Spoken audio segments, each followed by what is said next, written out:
So the next project we're going to do is a planes of the face model. The reason for this is because in order to sculpt a particular likeness, you have to understand the way the different facets of the face work and how the lighting affects it. So you can see here there's different shades of grays that create the fall off. And as you begin to sculpt or refine it, you'll smooth out these planes and it'll create different values across the surface of the model, right? You can see that here's another example. And it also helps a great deal when we get into doing our portrait sculpting is understanding the way these planes work.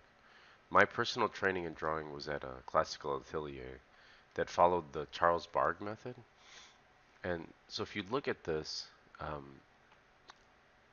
you can see here the structure of the face and sort of like this methodology that they use, which is the side-side method, is understanding the way the shape relationships work within inside of a model.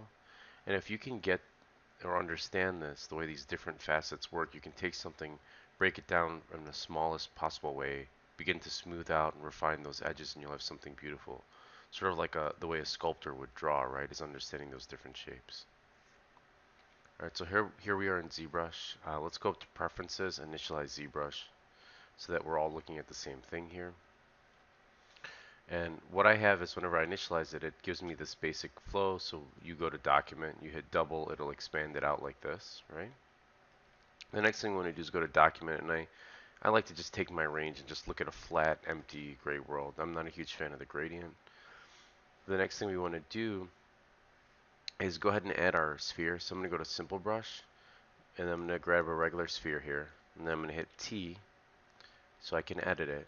And then I'm going to make that a polymesh 3D, and you can see it duplicated that sphere out and gave me a new sphere that'll allow me to sculpt. I can sculpt on the surface of this. What we're going to do next is go down to initialize, and I'm going to go ahead and hit Q sphere. And what that does is that gives me a quadded out model. We're going to expand this in a second, just like we did with the skull. Let's go ahead and hit comma and go to our grid section and start working on our next um, option here, which is taking us into our further understanding of anatomy and portrait making. I'm going to go ahead and hit R, and I'm going to scale this up. And I'm noticing too, like um, when I started sort of doing my reference for this drawing here is not perfectly symmetrical, and it's not completely lined up. So what I'm going to do next is, and even though the drawing is the same height, I'm going to look at this point here on the top of the head, and I'm going to take uh, both my front and my side, and I'm going to bring it down so it's just below the grid. So let's start with my front here, and let's hit Q, and then I'm going to go to Document here, and if I expand this out, let's bring our brush down. And let's go to Draw, and I'll just double click this. It'll dock it. Actually, you know what I want to do is I'm going to dock it on this side. Let's dock it over here. There we go. So front to back, and I believe if I move this down on horizontal offset, I'm sorry, vertical offset, it's what number is that? Let's go with 0.03. That looks pretty good. And I might just kind of nudge it over just a little bit on the horizontal offset to maybe 0.02, 0.03 as well, maybe 0.015.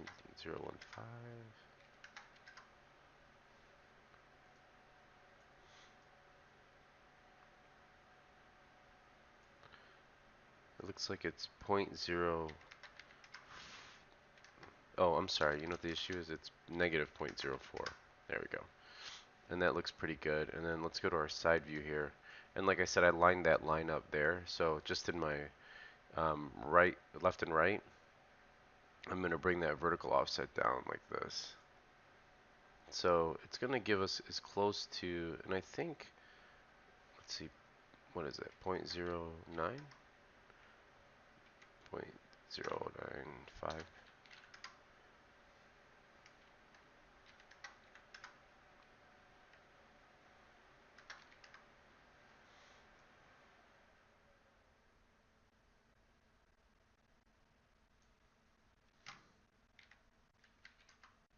0.1 looks like it's the closest that I can get to sort of getting them both to touch. And so I'm gonna focus on the dominant side, which is the left side of the face here. So I'm gonna go ahead and hit R, scale this up now. Look at my front view here. I'm gonna move it back a little bit so that I'm gonna hit Shift F so you can see that guiding line. So that line matches up with the back of the jaw. And I'm just going to scale this up a little bit going this way and then out like that.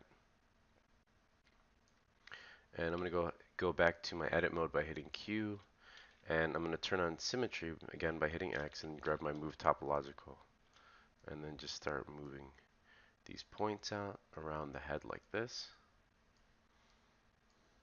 Now what we're doing is let's take a look at what exactly I'm doing. You see how I'm grabbing these side verts? These vertices are going to consist of, that's my jawline. This front point here is the forwardmost point of the chin. This right here is down by the front of the forehead here. And I'm not following actually that hairline. I'm going to follow the inside skull, which is this line in here. Let's pull this back as well. Looks like his hair is cropped pretty close in the back. And then this point here is actually where we're going to extrude out a neck. So let's bring all this stuff up a little bit. The sides of the face here, we want to kind of flatten that out. So when I go to my front view, create sort of a flatter effect. And these faces here, let me go ahead and go to my, I'm going to hit brush Z and then M to grab my modeler brush, just so I can see this. These faces here are going to be the front of the face. And then these two back faces, so I'm going to click them to make them a separate color, are going to be where we're going to bring out our neck. So with the Z modeler brush on, I'm going to hover. Let me remove this for a second. You can also do that by hitting Shift P. I'm going to just hover over this area, hold spacebar, and you can see here it says brush radius. And what I want to do is, let's deactivate these, make them a separate color than these guys. And I'll bring my, hold S to bring my brush down. And what I want to do is grab my extrude brush, or I'm sorry, over this face, hold spacebar, and I'm going to go to extrude. And you can see it extrudes it out, but what it's doing is it's extruding anything that's masked. So let's go back down here, and we're going to go to brush radius on extrude. Now you can see, come on, do it.